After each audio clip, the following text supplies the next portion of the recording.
Na 21. skupščini družbe Pivovarna Laško so bili izvoljeni 4 nadzorniki, ki jih je na sami skupščini predlagala Nova Ljubljanska banka.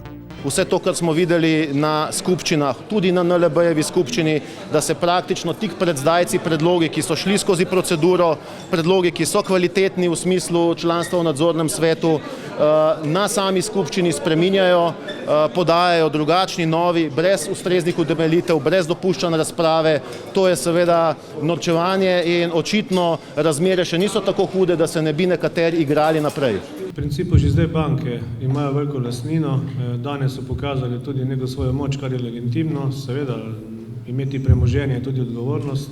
3 izmed 4 izvoljenih nadzornikov po prvem predlogu, podanem strani društva MDS, najprej niso dobili zadostnega števila glasov, po predlogu Nove Ljubljanske banke pa so bili potem na ponovnem glasovanju isti kandidati izvoljeni v nadzorni svet.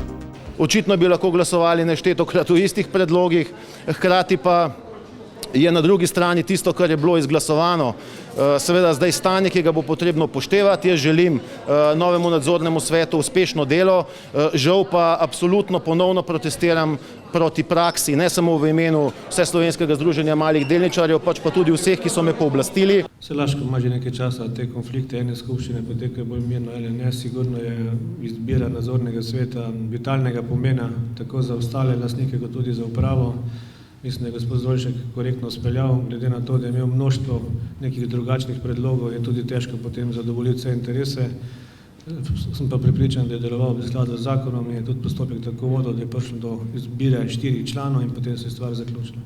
Absolutno bom pa ponovno apeliral tako na upravo družbe kot v drugih primerih, da se takšnim praksam vodenja skupščine, avtoritarnim, opredeljenim, brez dopuščanja razprave, tudi nekorektnim, absolutno v prihodnje skušajo izogibati. Ne potrebuje tega ne Pivovarna Laško, ne kakšna druga družba, zato je vendar verjetno čas, da odvetnik Zdolšek s tovrstnimi praksami preneha oziroma da ga ne angažirajo več, če ne želijo slabega družbi. Ena od tematik, vsaj sam sem jo izpostavil tudi v sklopu letnega poročila, prodaja deleža v družbi Mercator.